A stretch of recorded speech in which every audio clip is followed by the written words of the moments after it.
প্রিয় দর্শক, নতুন একটি প্রতিবেদনে আপনাদের স্বাগত জানাই। আজকে মথুরা ভ্রমণের প্রথম পর্ব। আগ্রা থেকে শুধুমাত্র ৩৫ টাকায় লোকাল ট্রেনে করে কি করে মথুরা জংশন এলাম সেই অভিজ্ঞতা। 6:30 আসার কথা ছিল, মথুরা জংশন এসে নামলাম। দেখছেন মথুরা জংশন, তো অনেকখানি লেট করে প্রায় 7:05 এসে দাঁড়ালাম। তুমি এসে গেছি মথুরা। অনেকদিন ধরেই আশপাশ করছিলাম, আসা হয়নি। এটা দেখুন নয়া দিল্লি এক্সপ্রেস আগ্রা ক্যান্টনমেন্ট থেকে আসে। 35 টাকা মাত্র লাগলো আসতে। প্রিয় দর্শক, আমি দেবনাথ, আপনারা দেখছেন এটিভি পরিবেশিত ও দেবনাথ নিবেদিত আধ্যাত্মিক ভ্রমণের চ্যানেল ট্রাভেলার দেব। আদ্যাশক্তি মহামায়া ও বাবা মহাদেবের আশীর্বাদে 51 শক্তিপীঠ ও 12 জ্যোতির্লিঙ্গ দর্শনের উদ্দেশ্যে আমরা এই ভ্রমণের পরিকল্পনা শুরু। মাতৃ আশীর্বাদে দেশ বিদেশের দেশের বিভিন্ন অংশে 51 শক্তিপীঠের 30টি পর্ব, 12 জ্যোতির্লিঙ্গের 7টি পর্ব।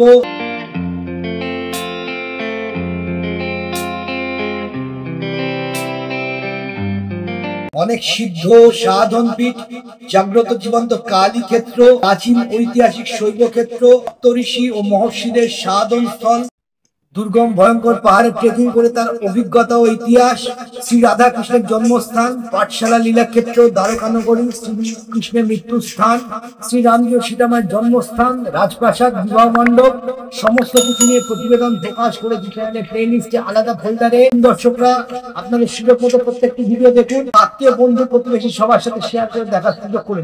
ভোরবেলা 3টের সময় উঠেছি, উঠে ফাইনাল প্যাকিং চেক করে স্নান করে ফ্রেশ হয়ে চা খেয়ে ওলা উবের বুক করে যখন পেলাম না তখন র্যাপিডো বাইক বুক করলাম। কেন কি টেনশনে ছিলাম, আমার ফাইনাল কোনো টিকিট ছিল না, লোকাল ট্রেনের টিকিট কাটতে হবে। যাই হোক, কোনো কিছু না পেয়ে শেষকালে 4টের সময় আমি একটা র্যাপিডো বাইক পেলাম, যেটা 6 কিলোমিটার এখান থেকে দূরে আগ্রা ক্যান্টনমেন্ট স্টেশনে যাবে। তার জন্য 79 টাকা আমার ভাড়া লেগেছে। এই ভাড়া দিয়েই গেলাম, কেন কি মাঝরাতের দিকে ভোরবেলা 4টের সময় একটু ভাড়া বেশি থাকে, তো আপনারা এইভাবে ইউজ করতে পারেন।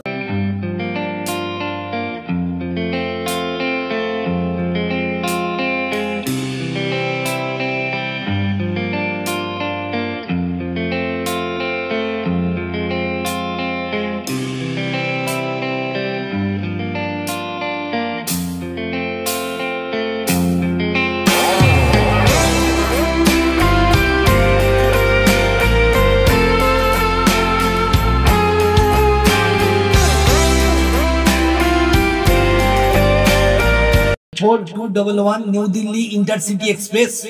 এখান থেকে আগ্রা ক্যান্টনমেন্ট স্টেশন থেকে আমি যাব মথুরা জংশন অবধি।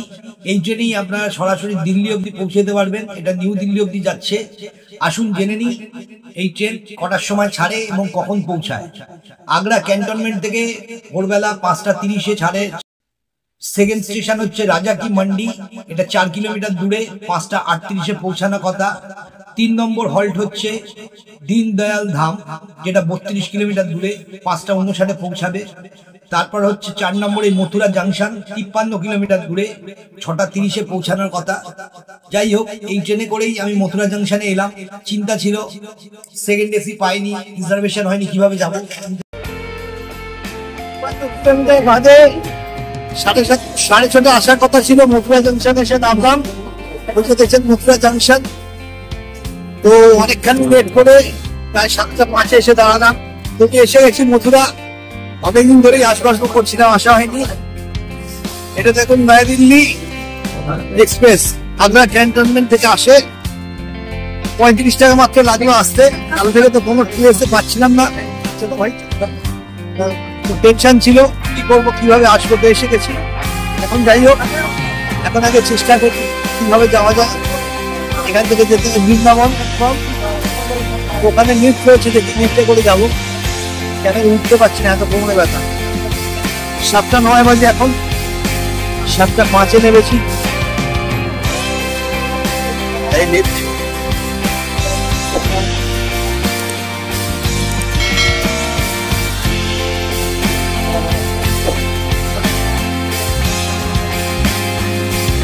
नहीं चल रहा है क्या? এখন চালু হয়নি। র্যাম্পে করে যাবো, র্যাম্পে করে যাই, দিয়ে দেখি তারপর কোথায় কি যাওয়া যায়। এটা 2 নম্বর নেমেছিলাম, এখন ওই দিক থেকে ঘুরে কোথায় যেতে হবে।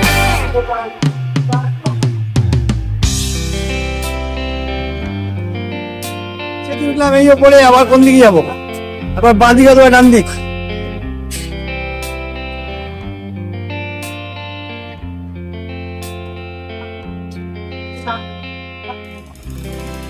এখান থেকে সোজা 1 নম্বর দিয়ে বেরোতে হবে।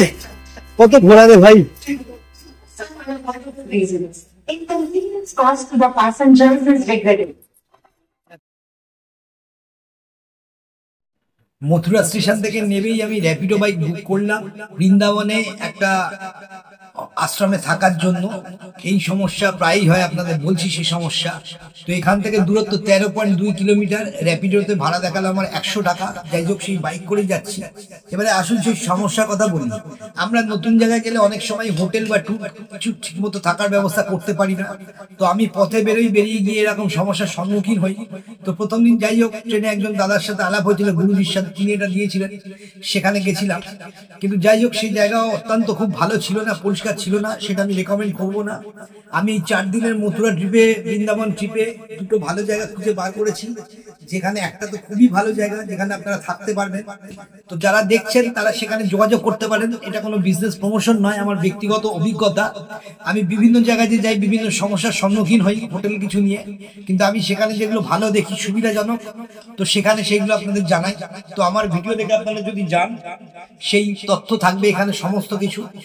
তো প্রথম দিন যেটা বলবো যে বৃন্দাবনে গেলে আপনারা সবচেয়ে বেশি সাবধান হবেন বাঁদরের ব্যাপারে। এখানে বাঁদররা একদমই ভদ্র নয়। আমার তো চশমা তুলে নিয়েছিল, চশমা খুলে নিয়ে চলে গেছিল 4 তলার ওপরে। সে চশমা পুরো নিয়ে ভেঙে দেয়, তাকে দুটো ফুটি খাইয়ে এবং 200 টাকা খরচা করে তারপর সেই ভাঙা দুখানা কাঁচ ছুঁড়ে ফেলে দেয় নর্দমায়। সেই কাঁচগুলো নিয়ে তারপর আমাকে আবার নতুন ফ্রেম বানাতে হয়। তো এটা সেই জন্য আমি একদমই রেকমেন্ড করবো না। আমি যেখানে ছিলাম যমুনা নদীর তীরে নিধুবনের এলাকায়, ওইখানে বাঁদরের অত্যাচার বেশি। আপনারা থাকলে প্রেম মন্দিরের কাছাকাছি থাকবেন, যেটা আমি পরবর্তী ভিডিওতে প্রকাশ করব। তাই প্রথম থেকে শেষ অবধি দেখুন। বাঁদিকে দেখা যাচ্ছে দেখুন কৃষ্ণের জন্মভূমি, সেই বিখ্যাত কংসের কারাগার। পরবর্তীতে এখানে আমি এসেছি এবং সেই ছবি আপনাদের কাছে প্রকাশ করব। তো যেটা বলার ছিল, সিঙ্গেল সোলো ট্রাভেলার হলে যেটা বিশেষ প্রবলেম হয়, অনেক জায়গাতেই রুম পাওয়া যায় না।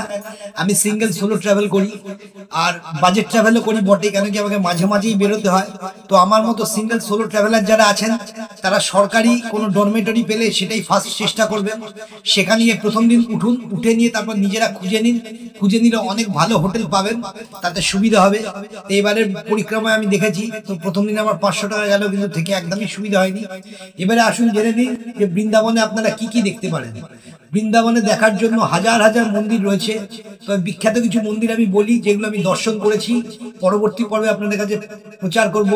শ্রী বাঁকে বিহারী মন্দির, ইস্কনের কৃষ্ণ বলরাম মন্দির, রাধা মদন মোহন মন্দির, রাধা রমন মন্দির, রাধা গোকুলানন্দ মন্দির, রাধা গোবিন্দদেব মন্দির, রাধা গোপীনাথ মন্দির, রাধা দামোদর মন্দির, রাধা শ্যামসুন্দর মন্দির, প্রেম মন্দির, বৃন্দাবন চন্দ্রোদয় মন্দির, গোবিন্দ দেবজি মন্দির, অক্ষয় পাত্র, কোশিঘাট। এছাড়াও বৃন্দাবনে কাত্যায়নী বা উমা শক্তিপীঠ আছে, যেটা আমি দর্শন করেছি। যেটা আগের 29টা পর্বের পর এটা 30টা পর্ব, সেটাও আপনাদের সাথে শেয়ার করবো, দেখাবো। মায়ের কেশরা সেখানে পড়েছিল, ইতিহাস থেকে জানা যায়। সেই দর্শন সম্পূর্ণ আপনাদের কাছে নিয়ে আসবো, তাই প্রত্যেকটি পর্ব দেখুন। ভূতেশ্বর মহাদেব মন্দির, এবং সেখানেও আমি উমা কাত্যায়নী শক্তিপীঠ দেখেছি। তা কোনটা কি আমি কিছুই জানি না, আমি দুটোই দর্শন করেছি, সেই দুটোই আপনাদের সাথে শেয়ার করব। আর এছাড়াও দেখাবো যে অনেক জায়গাতেই রয়েছে যেখানে আপনার ফ্রিতে অন্ন নিতে পারবেন, মানে বিনামূল্যে অন্ন নিতে পারবেন বৃন্দাবনের বিভিন্ন জায়গায়। এছাড়াও বিভিন্ন হোটেলেও খেতে পারবেন। সমস্ত কিছু তথ্য নিয়ে আসছি, তাই প্রথম থেকে শেষ অবধি প্রত্যেকটা ভিডিও দেখুন এবং আপনার পরের মথুরা বৃন্দাবন ভ্রমণে নির্দ্বিধায় আনন্দের সঙ্গে ঠিক জায়গায় গিয়ে সুন্দরভাবে দর্শন করুন। আমি এখানে সমস্ত কিছু ডিটেলস আপনাদের দেখাবো এবং আশা করব এই ট্যুরে আমার যেমন সমস্যা হয়েছে, কেন কি আমার গাইড করার সেরকম কেউ ছিল না। তো সে যাই হোক, আমার এই যে অভিজ্ঞতা রয়েছে, রিয়েল লাইফ এক্সপিরিয়েন্স, সেই অভিজ্ঞতা থেকে আপনাদের পরবর্তী জার্নি ভালো হবে।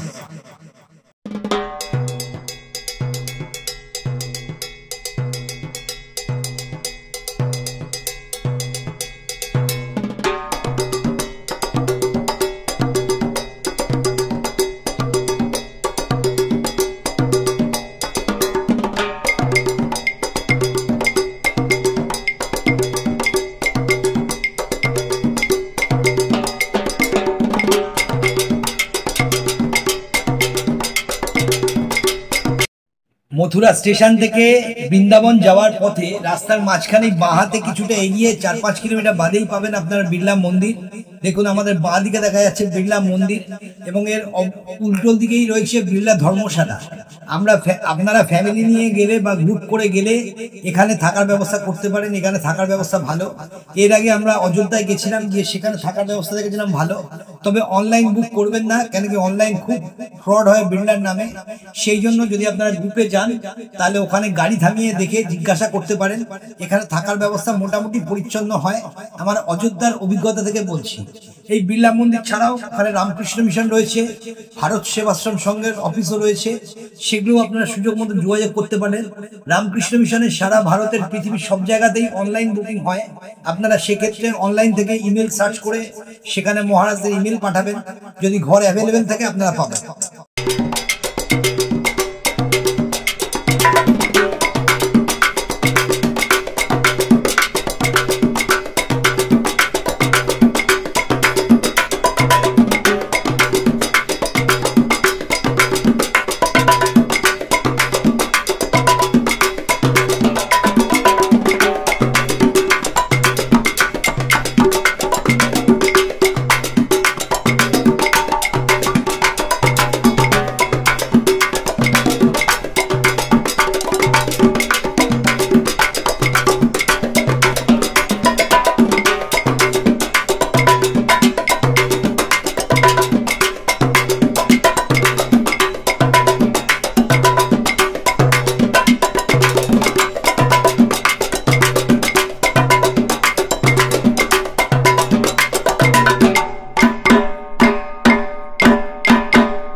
এছাড়াও আপনারা যদি গ্রুপ করে একাধিক দিনের জন্য পরিকল্পনা করতে চান অথবা ফ্যামিলি নিয়ে আসেন, তাহলে আমি বলবো অনলাইনে রিভিউ দেখে নিয়ে গুগলে সার্চ করে ভালো কোনো হোটেল দেখুন, যেটা আপনারা মেকমাইট্রিপ, booking.com বা এরকম অনেক জায়গায় দেখতে পারবেন। সেখানে রিভিউ দেখে একদিনের জন্য প্রথমে বুক করুন, বুক করে সেখানে গিয়ে চেক ইন করুন, করে ফ্রেশ হয়ে নিয়ে যখন আশেপাশে ঘুরবেন সেখানে ভালো হোটেল, ভালো ধর্মশালা অনেক পাবেন, দেখে নিজেদের পছন্দ মতো সুবিধা মতো সেটা নিতে পারেন। কিন্তু প্রথমেই আপনার কোনো জায়গায় হঠাৎ করে গিয়ে কারোর কথা শুনে না যাওয়াটাই ভালো, সে গেলে কিছু সমস্যা হতে পারে বা পরিষ্কার পরিচ্ছন্ন সেসবের ব্যাপার থাকতে পারে। তাই সম্পূর্ণই আপনার নিজেদের হাতে। আমি আমার অভিজ্ঞতা থেকে বলছি, প্রথম দিনের জন্য অনলাইনে বুক করে নিয়ে সেখানে ওটা ভালো, যেটা আমি দিল্লিতেও পেয়েছিলাম, আগ্রাতেও পেয়েছিলাম, কিন্তু মথুরাতে আমি পাইনি বা বৃন্দাবনে পাইনি, সেই জন্য আমি করতে পারিনি। তারপর আমি ওখানে ঘুরে দেখে নিয়েছিলাম দুটো জায়গা। একটা রয়েছে ট্যুরিস্ট ফ্যাসিলিটেশন সেন্টার, সেটা মোটামুটি সরকারি বেশ বড় জায়গা, সেটার যোগাযোগও পরের বার আমি ব্লগে দেখাবো, আমার যে আপকামিং ব্লগ আছে সেখানে। আরেকটা রয়েছে প্রেম মন্দিরের সামনে একটা মঠ, সেখানেও থাকা খাওয়ার ব্যবস্থা খুবই ভালো, যেখানে আমি ছিলাম, খুব পরিষ্কার পরিচ্ছন্ন এবং লিফটও আছে, সমস্ত রকম সুবিধা। সেই ডিটেলসও আমি আমার ভিডিওতে দেখাবো। তাই প্রত্যেকটি ব্লগ থাকবে প্রচন্ড ইনফরমেটিভ, প্রয়োজনীয় সমস্ত তথ্য আপনারা পাবেন, যেগুলো আমি এখানে যাওয়ার আগে অনেক ভিডিও দেখেছিলাম কিন্তু সেরকম কিছু বুঝতে পারিনি, তাই আমাকে প্রথম দিন একটু হ্যারাসই হতে হয়েছিল। যাই হোক, আপনারা সেই মতো করে পরিকল্পনা করুন। মথুরার বৃন্দাবন খুব ভালো জায়গা, অনেক পুরানো জায়গা, সেখানে মন্দিরের শেষ নেই। আপনার তো মনে হবে সেখানে আরো বেশি দিন এক্সটেন্ড করার জন্য। আমি 2 দিনের প্রোগ্রাম নিয়ে গেছিলাম, কিন্তু আমি সেটা বেশি করে আরো অনেক দিনই ছিলাম। আমি তো আবার যাব, গেলে সে অভিজ্ঞতা আপনাদের জানাবো। এরপরে মথুরাতে কৃষ্ণ জন্মভূমি দেখবো এবং মথুরার অনেক স্থান দেখবো। তার সঙ্গে গেছিলাম বরসানা এবং তার সঙ্গে নন্দগাঁও এবং ব্রজ পরিক্রমা করেছিলাম, সেই গোবর্ধন পাহাড়। সে সমস্ত অভিজ্ঞতা ধাপে ধাপে প্রত্যেকটা পর্বে আসবে। কিভাবে আপনারা যাবেন, সরকারি ট্রান্সপোর্টে অথবা বাসে, অথবা কিরকম দর্শন করবেন, সমস্ত খবর নিয়ে প্রত্যেকটি ব্লগ থাকবে। তাই সমস্তই ইনফরমেটিভ ব্লগ হবে, আপনারা দেখুন, দেখে আপনাদের নিশ্চয়ই পরবর্তী ভ্রমণের সুবিধা হবে।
আমি যেখানে ছিলাম সেখানে ভীষণ বাঁদরের উৎপাত। আমি ঢোকার সঙ্গে সঙ্গেই বাইক থেকে নামার সঙ্গে সঙ্গেই আমার চশমা নিয়ে নিয়েছিল, তাই সেখানে আমি কোনো ভিডিও করতে পারিনি, দেখাতে পারিনি। তো বিকেলবেলা আমি আবার নতুন চশমা বানিয়ে নিধিবন গেছিলাম এবং তার সঙ্গে প্রেম মন্দির গেছিলাম এবং আরো যা যা মন্দির দেখেছি সমস্ত কিছু দেখাবো সেই বিখ্যাত মহারাজের আশ্রম, যে মহারাজের আশ্রমে আপনারা ওখানে বৃদ্ধাবাস রয়েছে, থাকতে পারেন বা ফ্যামিলি নিয়ে ওখানে থাকার সুবন্দোবস্ত রয়েছে এবং সঙ্গে রয়েছে অনিরুদ্ধ মহারাজের আশ্রমে ফ্রিতে ভোগ খাওয়ার ব্যবস্থা। সেই অভিজ্ঞতা আপনাদের